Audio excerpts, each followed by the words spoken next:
Hi hello friends, అందరికీ నమస్కారం. Welcome to our channel స్వయం కృషి క్రియేషన్స్ అండ్ ట్రెండ్స్. చాలా సింపుల్గా అండ్ ఎమ్మీగా ఉండే ఒక స్నాక్ ఐటమ్ మీ ముందుకు చూపిస్తున్నాను. ఎప్పట్లాగే సరికొత్త వీడియోతో మీ ముందుకు వచ్చానండి. సో డెఫినెట్గా చివరి వరకు వాచ్ చేయండి. ఇవాళ మన రెసిపీ పేరేమిటంటే క్యాబేజీతో పకోడీ ఎలా చేయాలో చూపిస్తాను. చాలా సింపుల్గా ఉంటుందండి. సో ఇంకా ఆలస్యం ఎందుకు, ఇంగ్రీడియంట్స్ చూసేద్దాం. ముందుగా క్యాబేజీ ముక్కలు కట్ చేసి పెట్టుకున్నాను. 1 కప్పు శనగపిండి, ఆనియన్స్ పొడుగ్గా కట్ చేసి పెట్టుకోవాలి, చిల్లీ. నేనేం చేశానంటే ముందుగా డీప్ ఫ్రై చేయడానికి ఆయిల్ వేడి చేసుకుంటున్నాను. ఈ ఆయిల్ వేడయ్యేలోపు మనం ఏంటంటే పిండి కలుపుకుందాం. నేను 1 కప్పు శనగపిండి తీసుకున్నానండి. ఈ క్యాబేజీ ఏదైతే ఉందో అది నేను మీడియం సైజ్ ముక్కలుగా కట్ చేసుకున్నాను. సో పచ్చిమిర్చి, ఆనియన్స్ వచ్చేసి మనం సన్నగా పొడుగ్గా కట్ చేసుకోవాలి. కరివేపాకు ముక్కలుగా కట్ చేసుకొని యాడ్ చేసుకోవాలి. ఇవన్నీ యాడ్ చేసుకున్న తర్వాత క్యాబేజీ కూడా యాడ్ చేసుకోవాలి.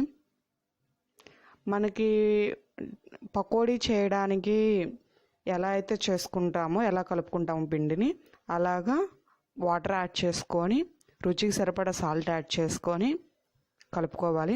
కొంచెం జావగా కలుపుకోవాలి, మరీ గట్టిగా కలుపుకుంటే మనకు పకోడీ రాదు. సో నేను చూపిస్తున్నాను కదా వీడియోలో, అలా కలుపుకోండి. ఆనియన్స్ ఏంటంటే మనకు పకోడీకి పొడుగ్గా ఉంటేనే బాగుంటాయి ఫ్రెండ్స్, అందుకే పొడుగ్గా కట్ చేసుకోండి. క్యాబేజీ మీడియం సైజ్ సరిపోతుంది. సో నాకు ఆయిల్ వేడయింది.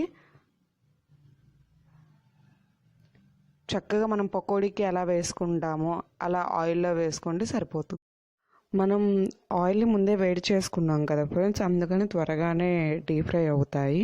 కాబట్టి మీరు స్లో ఫ్లేమ్లో పెట్టుకొని డీప్ ఫ్రై చేసుకుంటే సరిపోతుంది.